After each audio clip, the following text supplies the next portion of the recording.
అందరికీ నమస్కారం. ఆంధ్రప్రదేశ్లో అభివృద్ధి పూర్తిగా పక్కన పెట్టారు. ఇప్పటికీ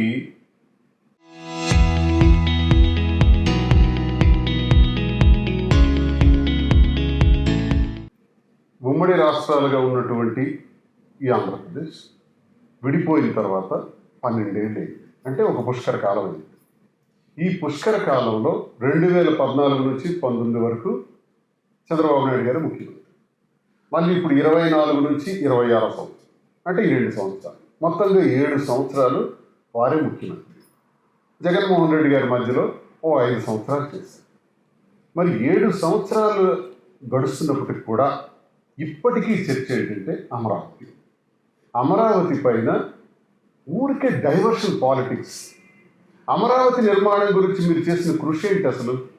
అసలు రాష్ట్రంలో పరిపాలనా కేంద్రం ఫలానాది రాజధానిగా ఉండాలి అని ఎక్కడ చట్టంలో లేదు. ముఖ్యమంత్రి గారు ఎక్కడ కూర్చుని పరిపాలిస్తే ఆ ప్రాంతాన్నే రాజధాని కింద డిక్లేర్ చేయొచ్చు. దేశంలో చాలా ప్రాంతాల్లో ఈరోజు రాజధాని ఉన్నంత మాత్రానే ఆ ప్రాంతం అభివృద్ధి చెందుతుందని, రాజధాని కేంద్రంగా లేకపోతే ఆ ప్రాంతం అభివృద్ధి చెందదని చాలా దుర్మార్గమైనటువంటి ఆలోచన. చట్టం చేయాలని, అసలు చట్టానికి రాజధానికి సంబంధం ఏంటి? ఆంధ్రప్రదేశ్లో శాసనసభలో కనీసం అప్పర్ హౌస్కి ఇంటిమేషన్ ఇవ్వకుండా, అప్పర్ హౌస్కి పంపించకుండా రాజధాని కోసం ఒక చట్టం. దాని తర్వాత కేంద్ర ప్రభుత్వంలో క్యాబినెట్లో మరి పార్లమెంట్ సమావేశాల్లో కూడా మరి అమరావతి కోసం, రాజధాని కోసం చట్టం. అసలు ఈ చట్టం అవసరం ఉందా? ఇది ఎందుకు ఇలా డైవర్ట్ చేస్తున్నారు? నిజంగా మీకు రాజధాని మీరు చిత్తశుద్ధి 2014 నుంచి 19 వరకు 50,000 ఎకరాలు ఇంచుమించుగా సేకరించారు. ఆ తర్వాత 5 సంవత్సరాల అధికారం కోల్పోయిన తర్వాత మళ్ళీ ఇప్పుడు అధికారంలోకి వచ్చి మరో 50,000 ఎకరాల్ని అదనంగా సేకరించారు. ఎందుకు అంటే ఆ 50,000 ఎకరాలు ఏముంటుంది? జస్ట్ ఒక మున్సిపాలిటీ పరిధి అన్నారు. అంటే 50,000 ఎకరాలకు సంబంధించినటువంటి రైతులకు 5 ఏళ్ల తర్వాత మీరు ఆడినటువంటి మాట ఇది. ఇప్పుడు మరో 50,000 ఎకరాలు, మొత్తంగా 1,00,000 ఎకరాలు. ఈ 1,00,000 ఎకరాలను కూడా అభివృద్ధి చేయాలంటే, ల్యాండ్ డెవలప్మెంట్ చేయాలంటే 1 ఎకరాకి 2 కోట్లు అవుతుంది అంటున్నారు. అంటే సుమారు 1,00,000 ఎకరాల కోసం 2 లక్షల కోట్లు ఇప్పుడు పెట్టుబడి కావాలి అంటున్నారు. పైగా కన్స్ట్రక్షన్ కోసం మరి ఎక్కడ లేని విధంగా, మీరు ఎక్కడైనా మన ప్రజలు ఒకసారి మీ ఊర్లో ఉండే, గ్రామంలో ఉండే ఒక మేస్త్రిని అడగండి, పిలిచి అడిగితే చెప్తాడు. 1 స్క్వేర్ ఫీట్కి ఎంత ఖర్చు అవుతుంది నిర్మాణానికి అంటే 1,200 నుంచి 1,500 రూపాయలు అవుతుంది. పోనీ 2,000, 3,000, 4,000. 4,000 అంటే బ్రహ్మాండంగా వస్తుంది, రిచ్ కంటెంట్తో వస్తుంది.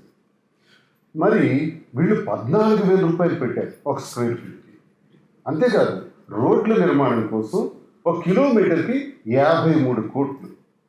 కేంద్ర ప్రభుత్వం వేస్తున్నటువంటి నేషనల్ హైవే రహదారుల కోసం 20 కోట్ల రూపాయలకి 1 కిలోమీటర్ ఇస్తున్నారు. మరి 53 కోట్లు ఎందుకు?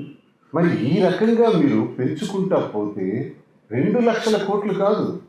ఈరోజు ఒక పుష్కర కాలమైనా సరే కనీసం పునాదికి కూడా నోచుకున్నటువంటి అమరావతి మరో 2 పుష్కర కాలాలైనా, అంటే మరో 24 సంవత్సరాలైనా ఈ అమరావతి పూర్తి కాదు.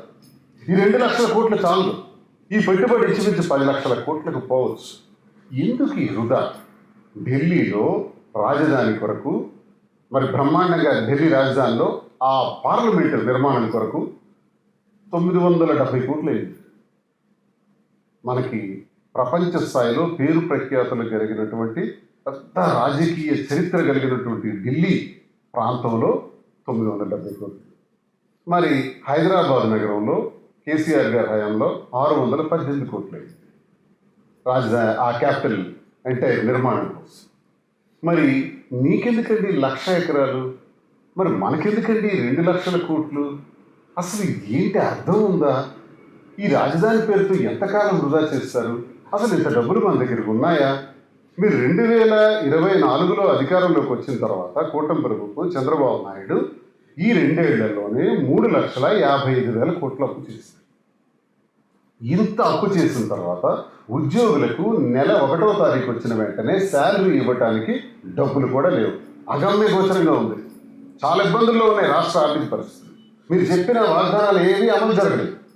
వాగ్దానాల మీద దృష్టి సారించట్లేదు, అభివృద్ధి మీద దృష్టి సారించట్లేదు, పోలవరం మీద దృష్టి సారించట్లేదు.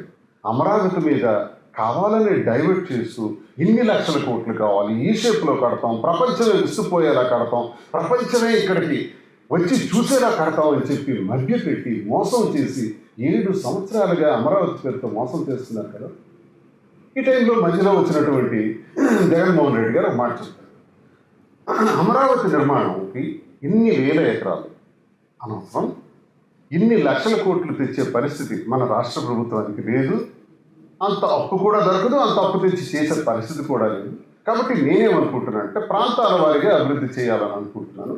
అటు రాయలసీమ కానీ, ఇటు గుంటూరు, విజయవాడ ఈ ప్రాంతాలు కానీ, మరి శ్రీకాకుళం, విజయనగరం, విశాఖపట్నం, ఉత్తరాంధ్ర ప్రాంతాలు. కనుక రాజధాని అంటే పరిపాలనా రాజధానిని విజయవాడలోనే కొనసాగిద్దాం, విజయవాడలోనే కొనసాగిద్దాం అంటే అమరావతిలోనే కొనసాగిద్దాం. దానికేమి జగన్మోహన్ రెడ్డి గారు కాదని చెప్పలా. రాయలసీమలో కర్నూలులో న్యాయ రాజధాని ఏర్పాటు చేద్దాం, విశాఖపట్నంలో పరిపాలనా రాజధాని ఏర్పాటు చేద్దాం, 3 ప్రాంతాలను కూడా అభివృద్ధి చేద్దాం. అద్భుతమైనటువంటి ఐడియా. ముఖ్యంగా ఉత్తరాంధ్ర ప్రజలైనటువంటి మాకు చాలా సంతోషకరమైనటువంటి వార్త ఇది. అలాగే రాయలసీమలో కూడా మరి న్యాయ రాజధాని పెట్టడం వాళ్ళకి చాలా సంతోషకరమైనటువంటి వార్త. ఆ ప్రాంతాన్ని కూడా అభివృద్ధి చేసింది. ఎందుకంటే గడిచిన కాలంలో చూసుకుంటే మద్రాస్ ప్రెసిడెన్సీగా ఉండేటప్పుడు మద్రాసు నుంచి బెరహంపూర్, ఛత్రపురం వరకు ఇది ఒక రాష్ట్రం. మా ఉత్తరాంధ్ర ప్రజలందరూ కూడా మూటా ముళ్ళు పట్టుకొని మద్రాసు వెళ్ళాం. తర్వాత భాషా ప్రయుక్త రాష్ట్రాల కింద ఏర్పడేటప్పుడు కర్నూలు వెళ్ళాం, కర్నూలు వచ్చింది. ఆ తర్వాత హైదరాబాద్ వచ్చింది, హైదరాబాద్ కూడా వెళ్ళాం. అది పోయి ఇప్పుడు అమరావతి వచ్చింది, అమరావతి కూడా వెళ్తున్నాం. ఎన్నాళ్ళు మాకు వెట్టి చాకరి, ఎన్నాళ్ళు మాకు ఈ ప్రయాణాలు, మాకే ఒక అనుమానం వస్తుంది. మా ప్రాంతం అభివృద్ధి కానప్పుడు, మా ప్రాంతం అభివృద్ధికి నోచుకోనప్పుడు మేమెందుకు ప్రత్యేక రాష్ట్రం అడగకూడదు? మనకు కూడా కోరుకుంది కళింగ రాష్ట్రం మాకు కావాలి, మేము కోరుతాం. ఎందుకంటే ఇన్ని ప్రాంతాల్లో అభివృద్ధి చేసేటప్పుడు మద్రాసు కానీ, కర్నూలు కానీ, హైదరాబాద్ కానీ, ఈరోజు అమరావతిలో కానీ మా రెవెన్యూ కూడా ఉంది. మా ఉత్తరాంధ్ర ప్రాంతానికి చెందినటువంటి రెవెన్యూ నిధులు కూడా అందులో పెట్టుబడిగా పెడుతున్నారు. పోనీ పెట్టినటువంటి ఆ క్యాపిటల్, ఆ రాజధానులు ఏమైనా ఉంటున్నాయా? ఉండట్లేదు. ఎక్కడో ఒక దగ్గర ఏదో ఒక సందర్భంలో విభజనకు కారణం అవుతున్నాయి, అవి మారిపోవటానికి కారణం అవుతుంది. అప్పుడు మా పరిస్థితి ఏంటి? ఈ రాష్ట్రంలో గట్టిగా చెప్పుకోవాలనుకుంటే మహానగరంగా ఆవిర్భవించింది విశాఖపట్నం. విశాఖపట్నంలో మరి ఆ బీచ్ రోడ్లో ఉన్నటువంటి ఆ కొండపైన ఈ నిర్మాణాలు జగన్మోహన్ రెడ్డి గారు నిర్మాణం చేశారు. పరిపాలనా రాజధాని ఇక్కడ చూసుకుంటే 2 లక్షల కోట్లు కాదు కదా, 10,000 కోట్ల రూపాయలతో బ్రహ్మాండంగా అభివృద్ధి చేసేయచ్చు. కర్నూలులో హైకోర్టు కట్టేయచ్చు. ఈ రాజధాని నిర్మాణం అమరావతిలో పరిపాలనా రాజధాని, అసెంబ్లీ నిర్వహణ అంతా అక్కడ హాయిగా చేసుకోవచ్చు. మరి విశాఖపట్నంలో కొత్తగా ఇక్కడ పరిపాలన రాజధాని ఏర్పాటు చేసుకుంటే 3 ప్రాంతాలు ఆమోదయోగ్యంగా ఉంటుంది అని బ్రహ్మాండమైన ఆలోచన చేశారు. దురదృష్టం అధికారం కోల్పోయిన తర్వాత మరి ఆ పని పూర్తి కాలేకపోయింది. జగన్మోహన్ రెడ్డి గారు ముఖ్యమంత్రి అంటే 3 ప్రాంతాలని బ్రహ్మాండంగా ఆయన చూస్తుంటారు. ఇది బాగుంది కదా. ఇప్పుడు రాజధాని అవసరం ఏముంది? ఎందుకు విశాఖపట్నాన్ని పరిపాలనా కేంద్రంగా ఉంచుకోవడం? ఎందుకు అమరావతిని కొనసాగించుకోవడం? ఇది ఎవరు కాదన్నారు? దీనికి 1,00,000 ఎకరాలు ఎందుకు?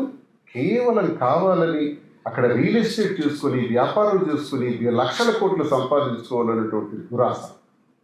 పోని అదొద్దు. ప్లాన్ బి కింద జగన్మోహన్ రెడ్డి గారు కూడా ఒక మాట చెప్తారు. అటు మచిలీపట్నం కానీ, విజయవాడ కానీ, అటు గుంటూరు కానీ, మాది కానీ, ఈ ప్రాంతం 110 కిలోమీటర్లు ఉంటుంది. అట్లీస్ట్ పోనీ ఈ ప్రాంతంలో పెట్టండి. అక్కడ నల్లరేగడి భూములు, నది పక్కన నదీ పరివాహక ప్రాంతం, ఎప్పటికైనా ప్రమాదం. ఆ ప్రాంతంలో రాజధాని నిర్మాణం అనేది అసాధ్యం. అది రైతులకు ఎంతో మేలైనటువంటి భూమి. అంత భూమిని ఎందుకు వృధా చేయటం? హాయిగా ఒక 1000 ఎకరాలు, 2000 ఎకరాలు ఈ ప్రాంతంలో సెట్ చేసుకుంటే ఆ తక్కువ డబ్బులతో ఈ నిర్మాణాన్ని ఇక్కడ చేసేస్తే అందరికీ అందుబాటులో ఉంటుందని ప్లాన్ బి కింద చెప్పారు మాదిగని. ఇది చెప్పిన దగ్గర నుంచి కూడా తెలుగుదేశం పార్టీలో ఒక్కడికి కూడా నిద్ర పట్టట్లా. ప్లాన్ ఏ చెప్పారు, వారు చేయరు, నచ్చడానికి. ప్లాన్ బి పోని చెప్పారు, అది నచ్చలా. ఈ నచ్చని విధానంతో ఇష్టానుసారంగా మాట్లాడుతారు. మీరు చేసిన అభివృద్ధి ఏ మాత్రం లేదు. ప్రజలందరూ కూడా మీకు అసహ్యించుకుంటున్నారు. ఇటువంటి పరిస్థితుల్లో ఈరోజు అచ్చెన్నాయుడు కూడా ఒక స్టేట్మెంట్ ఇచ్చాడు. ఆ స్టేట్మెంట్ ఇచ్చి అచ్చెన్నాయుడు ఏం మాట్లాడతాడు? మావిగన్ అన్నటువంటి దానికి మద్దతుగా మీరు మాట్లాడతారా? మావిగన్ అన్నది ఒక పెద్ద విస్ఫోటనంలో ఈరోజు రాష్ట్రం మొత్తం చర్చ అవుతుంది. ఆ చర్చను చూసి జీర్ణించుకోలేక, భరించలేక, అమరావతిలో జరుగుతున్నటువంటి అకృత్యాలు, మోసాలని పూసగుచ్చినట్టు జగన్మోహన్ రెడ్డి గారు ప్రజలకు చెప్పటం వల్ల అది జీర్ణించుకోలేక పాయింట్ డైవర్ట్ చేసి మాట్లాడతారు. జగన్మోహన్ రెడ్డి గారు రాజశేఖర రెడ్డి గారు మరణానికి కారణం అంటారు. ఏం మాట్లాడుతున్నారు? ఆ మహానుభావుడు రాజశేఖర రెడ్డి గారు మరణానికి కారణం జగన్మోహన్ రెడ్డి గారు. ఆ కుటుంబంతో నేటికి 25 సంవత్సరాలుగా తిరుగుతున్నటువంటి అనుభవంతో నేను తెలియజేస్తున్నాను. జగన్మోహన్ రెడ్డి గారు సంతకాల సేకరణ చేశారా? జగన్మోహన్ రెడ్డి గారి దగ్గరికి 150 మంది పైచిలకు ఎమ్మెల్యేలు మీరు ముఖ్యమంత్రిగా ఉండండి అని ఒక కాగితం మీద సంతకాలు పెట్టి తీసుకొస్తే తృణప్రాయంగా రిజెక్ట్ చేశారు. ఆయన కాగితాన్ని తీసుకోలా, ఆయన ఆ రకంగా ముఖ్యమంత్రి కావాలని అనుకోలా. మిస్టర్ అచ్చెన్నాయుడు, నువ్వు ప్రతిసారి సైకో అంటున్నావు కదా, నీకు ఆంబోతు అని నేను అంటాను. దున్నపోతు, ఆంబోతు, బ్రెయిన్ లేదు నీకు. 150 సంతకాలతో ఆయన ఒకవేళ 2009లో రాజశేఖర రెడ్డి గారు మరణాంతరం ఉమ్మడి రాష్ట్రంగా ఉండేటప్పుడు ఆయన ముఖ్యమంత్రి అవ్వాలనుకుంటే ఒక్క నిమిషం పట్టదు. కానీ చరిత్రలో అయ్యారు. ఆయన 2009లో అలా ముఖ్యమంత్రి అవ్వడానికి రిజెక్ట్ చేసి సోనియా గాంధీ గారి దగ్గరికి వెళ్ళి కలిశారు గౌరవంగా. ప్రజలందరూ నాన్న గురించి మరణించిన వాళ్ళు చాలామంది ఉన్నారు, వాళ్ళ కుటుంబాలకు వెళ్ళి కలవాలి అన్నారు. అందుకు మేడం గాంధీ ఒప్పుకోలేదు. సరే నేను కలవాలనుకుంటున్నానని వచ్చారు. దానికి ఆవిడ అంగీకరించకపోవడం, తెలుగుదేశం పార్టీ, కాంగ్రెస్ ఒకటై జగన్మోహన్ రెడ్డి గారి మీద తప్పుడు కేసులు పెట్టి నానా హింసలు పెడితే ఆయన పాదయాత్ర చేసుకొని 2014లో పెద్ద విప్లవమే సృష్టించి ప్రజల్లోకి వచ్చి పోటీ చేశారు, ఓడిపోయారు. కానీ 150 మంది సంతకాలతో ముఖ్యమంత్రి కాలా. 2009లో 5 సంవత్సరాలు పోరాడి 14లో పోటీ చేసి ఓడిపోయినా మళ్ళీ పోరాడారు. అప్పుడు 2019లో ఆయన ముఖ్యమంత్రి అయ్యారు. 10 సంవత్సరాల పోరాటం అనంతరం మరి 150 సంతకాలతో ఆయన ముఖ్యమంత్రి అవ్వాలనుకుంటే 1 నిమిషం పట్టదు కదా. ఇది నిజమా? ఇది జరిగిందా చరిత్రలో? రామారావు గారికి వెన్నుపోటు పొడిచి ముఖ్యమంత్రిగా చంద్రబాబు నాయుడు అయ్యాడు అన్నదానికి చారిత్రాత్మక ఆధారం ఉంది. మరి జగన్మోహన్ రెడ్డి గారు 150 సంతకాలతో ముఖ్యమంత్రిగా అయ్యారు అనడానికి ఆధారం ఉందా? ఆయన అయ్యారా? ఏం దుర్మార్గమైన మాట్లాడతావు? హత్య రాజకీయాల గురించి అచ్చెన్నాయుడు మాట్లాడుతున్నాడా? హత్య రాజకీయాలు మీ ఇంట్లోనే కదా ఉన్నాయి. మీ పంచాయతీలో సర్పంచ్గా నామినేషన్ వేస్తే కూడా మీరు ఒప్పుకోరు కదా. 3 చంపేసినారు కదా. తర్వాత 3 ఊరు నుంచి వెంట పెట్టినారు కదా. ఆ తర్వాత నేనే దగ్గరుండి నామినేషన్ వేయిస్తే నిమ్మాడలో కింజరా పప్పనని, ఇప్పుడు అతనిని కూడా ఊరు నుంచి వెంట పెట్టినారు కదా. మీ సొంత తమ్ముడు భుజంగరావు కింజరా బుజ్జిని అర్ధరాత్రి కట్టంతో పొడి చంపేసినారు కదా. హత్యారాజకీయాలు మీవి. ఎవరికో చెప్పు నువ్వు రాష్ట్రంలో, ఎవరికో మీడియా ముందు కూర్చొని పెద్ద కబుర్లు చెప్తే ఆంబోతులాగా. తెలియనోడు ఎవరో తెలియపోవచ్చు, నేను తెలిసిన వాడిని, కళ్ళారా ఇవన్నీ చూసిన వాడిని. 25 సంవత్సరాలు ఎర్రన్నాయుడు, అచ్చెన్నాయుడు మీతోనే యుద్ధం చేస్తున్నటువంటి వాడిని. ఓడినా గెలిచినా మీతోనే యుద్ధం చేస్తున్నాను. మీతో యుద్ధం చేస్తున్నటువంటి అనుభూతితో నేను చెప్తున్నాను. ఈ రాష్ట్ర ప్రజలు మీ ఇంట్లో హత్య రాజకీయాలు ఉన్నాయి. జగన్మోహన్ రెడ్డి గారి కాలి ధూళికి కూడా పనికిరానటువంటి అచ్చెన్నాయుడు ఆస్తులు సంపాదించారు 1,00,000 ఎకరాలు. అంటే మీకున్న ఆస్తులు, మీ ఆస్తి 2 ఎకరాలే కదా. 2 ఎకరాలకు పెద్ద కుటుంబం కదా. ఈ పెద్ద కుటుంబం ఈరోజు 1,000 కోట్లు ఎక్కడి నుంచి సంపాదించింది? ఏంటి ఆ టెక్నిక్ చెప్పు. మీరు కష్టపడి సంపాదించారా? ఎక్కడి నుంచి వచ్చాయి మీకు ఆస్తులు?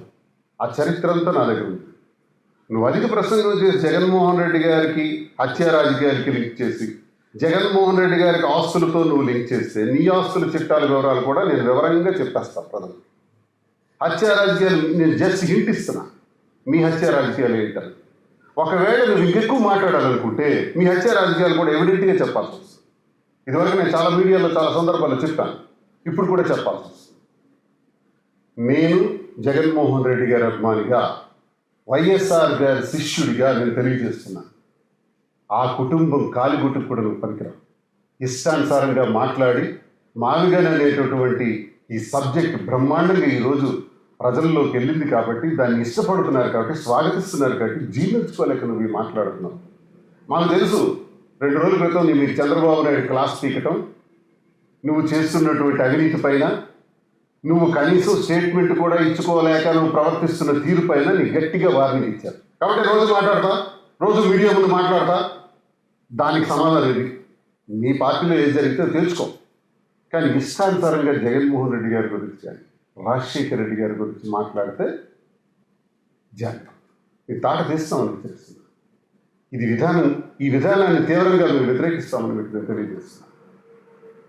నీకు దమ్ముంటే మరి అడుగుతున్నావు కదా, విశాఖపట్నంలో ఎందుకు ప్రారంభించలేకపోయారని. ఎస్, మేము భవనాలన్నీ కట్టిస్తున్నాం, అన్నీ అయిపోయినాయి, రా వచ్చి ప్రారంభించండి. మాకు కావాలి, ఉత్తరాంధ్ర ప్రాంతానికి పరిపాలనా రాజధాని కావాలి. నువ్వు ఉత్తరాంధ్ర వాడివే కదా, నీకు దమ్ముంటే అమరావతి నిర్మాణాన్ని ఆపి, ఆ సొల్లు కబుర్లు ఆపి, ఆ 1,00,000 ఎకరాలు 2 లక్షల కోట్లు ఇదంతా జరిగే పని కాదు. పెద్ద కలగా మిగిలిపోద్ది రాష్ట్రంలో. ఇప్పటికే మన పిల్లలకి ఎవరికైనా మీ రాజధాని ఎక్కడ, మీ రాజధాని పేరు ఏంటంటే తెలియదు. 12 సంవత్సరాలు అయిపోయింది. మరో 2 పుష్కర కాలాలైనా సరే మనం చెప్పుకోలేని స్థితి వస్తుంది. అమరావతి నిర్మాణం జరగదు. చంద్రబాబు నాయుడు గారు మీరు తీసుకున్నటువంటి నిర్ణయం తలగొరుతో తలగొక్కున్నట్టే, ఇది జరగదు. బెస్ట్ జగన్మోహన్ రెడ్డి గారు చెప్పినటువంటి ప్లాన్ ఏ అమలు చేయండి. మీరు ప్లాన్ ఏ అమలు చేయలేకపోతే, ఒకవేళ అమరావతిలోనే నిర్మాణం చెయ్యాలని 1,00,000 కోట్లు 2 లక్షల కోట్లు అని మీరు నిర్మాణం చేసుకుంటే, మరో రాష్ట్ర విభజనకి, మరో ఉద్యమానికి కూడా శ్రీకారం చుట్టాం. కళింగ ఆంధ్ర, కళింగ రాష్ట్రం, కళింగ రాష్ట్రం మాకు కావాలి. ఇది కళింగ ప్రాంతం. హరిజన, గిరిజన, తాడిత, పీడిత, కర్షక వర్గాలు, కుమ్మరి, కమ్మరి, చేనేత, వడ్రంగి, రెడ్డికి, యాదవ, బ్రాహ్మణ, వైశ్య, అన్ని కులాల వాళ్ళు, కళింగులు, కాపులు, వెలమలు, ఎన్నో అగ్ర కులాలు, బీసీ కులాలు అందరూ ఉన్నటువంటి ఒక గొప్ప పుణ్యక్షేత్రం మా కళింగ రాష్ట్రం. కళింగ రాష్ట్రం గురించి మహాభారతంలో కూడా యుద్ధ సమయంలో కళింగ రాజులకి దుర్యోధనుడి దగ్గర నుంచి ఆహ్వానం వచ్చింది. అంత చరిత్ర కలిగినటువంటి మగధరాజుల సామ్రాజ్యంలో వ్యక్తిగతంగా స్వతంత్రంగా పరిపాలించుకునే రాజ్యం. మౌర్యుల సామ్రాజ్యంలో కూడా స్వతంత్రంగా పరిపాలించుకున్న రాజ్యం. నౌకాయానంలో కానీ, ఎగుమతులు దిగుమతులు కానీ ఆరితేరిన తీర ప్రాంతం కళింగ రాజ్యం. మరి మేము సెపరేట్ రాష్ట్రం గురించి కోరాల్సి వస్తుంది. అచ్చెన్నాయుడు, నీకే తెలియజేస్తున్నా, చంద్రబాబు నాయుడు గారు చెప్పుకో, మేము ఉత్తరాంధ్ర ప్రాంతాన్ని అభివృద్ధి చేసే భాగంలో జగన్మోహన్ రెడ్డి గారు చెప్పినట్టు ప్లాన్ ఏ ప్రకారం విశాఖపట్నంలోనే పరిపాలనా రాజధాని కొనసాగించండి. లేదంటే కళింగ రాజ్యం కోసం పోరాటం తప్పదు, ఉద్యమం తప్పదు. నేను అంటున్నటువంటి మాటలు ఈరోజు విత్తనమే కావచ్చు, భవిష్యత్తులో ఈ మాటే మహావృక్షం కాబోతుంది. ఎన్నేళ్ళైనా సరే ఈ ప్రాంతం మరో రాష్ట్రంగా ఆవిర్భవించడానికి ఉద్యమం చేయాల్సి వస్తుంది. ఇది ఆలోచించే అన్ని ప్రాంతాలకి సమభాగం ఉండాలి, అన్ని ప్రాంతాలకి సమాన గౌరవం ఉండాలి. భవిష్యత్తులో ప్రాంతీయ వాదనలు రాకూడదు, అన్ని ప్రాంతాలకి సమాన గౌరవాన్ని ఇస్తాను అని ఆలోచించినటువంటి మొట్టమొదటి వ్యక్తే వైఎస్ జగన్మోహన్ రెడ్డి. ఆయన 3 ప్రాంతాలను అభివృద్ధి చేస్తాననడానికి రీజన్ ఇది. ఆ రీజన్ని మీరు కొల్లగొడితే ఈ రీజన్ స్టార్ట్ అవుతుంది. కళింగ ప్రాంతం, కళింగ రాష్ట్రం అనే ఉద్యమం ప్రారంభించడానికి మేము సన్నద్ధులు అవుతాం. మరి అశోకుడే ఈ ప్రాంతానికి వచ్చి యుద్ధం చేసి రిపెంట్ అయి ఆయన శిలాశాసనంలో 80,000 మంది మరణించారు, 1,00,000 మంది క్షతగాత్రులైనారని బుద్ధమతాన్ని స్వీకరించిన పోరాట యోధులు కలిగిన కళింగ రాష్ట్రం. నువ్వు ఇక్కడి వాడివి. యుద్ధం మళ్ళీ ప్రారంభమై మరో రాష్ట్ర విభజనకి కళింగ రాష్ట్రం అనే విభజించబడటానికి కారణం కాకుండా అందరూ సమైక్యంగా ఉండాలంటే ఇప్పటికైనా మద్రాసు నుంచి విడిపోయి, కర్నూలు నుంచి దూరమై, హైదరాబాద్ నుంచి విడిపోయి, ఏ రాజధాని లేక, ఎటువంటి ఆఫీసులు కూడా లేక 12 ఏళ్లుగా పుష్కర కాలంగా కష్టపడుతున్నటువంటి మనకు 3 రాజధానులే better. Plan A Jaganmohan Reddy గారు చేసిందే బెటర్. ప్లాన్ ఏకి మీరు కొనసాగించకపోతే కళింగ రాష్ట్రం కోసం ఉద్యమం ప్రారంభించక తప్పదు అని మరి నేను ప్రభుత్వానికి మరి సూత్రప్రాయంగా ఒక వినతి ద్వారా నేను తెలియజేస్తున్నాను. మరి ఇటువంటి ప్రమాదాన్ని, ప్రాంతీయవాదాల్ని తెచ్చిపెట్టకండి. ప్రాంతాల వారిగా అభివృద్ధి చేయండి. అమరావతి అన్నది ఈ జన్మకు కూడా అది సాధ్యం కాదు. ఇది అభివృద్ధికి నోచుకోదు. నల్లరేగడి భూములు రైతుల తాలూకా గుండెలు చీల్చినట్టే, రైతుల వెన్నుముక విరగ్గొట్టినట్టే నదీ పరివాహక ప్రాంతంలో ఇది సాధ్యం కాదు. ఇది కాబట్టి దయచేసి మూడు ప్రాంతాలు అభివృద్ధి చేయటం ఈ రాష్ట్రంలో, లేదా మారుగాన్ని అభివృద్ధి చేయండి. ఈ రెండు కారణంగా తీసుకోవాలని నేను కోరుతున్నాను. జగన్మోహన్ రెడ్డి గారి మీద ఇష్టానుసారంగా మళ్ళీ మాట్లాడితే అచ్చెన్నాయుడు ఇంక నీ చరిత్ర గురించి మేము ఓపెన్ చేయాల్సి వస్తుంది. ఖబర్దార్ అచ్చెన్నాయుడు అని హెచ్చరిక తెలియజేస్తూ నమస్కారం.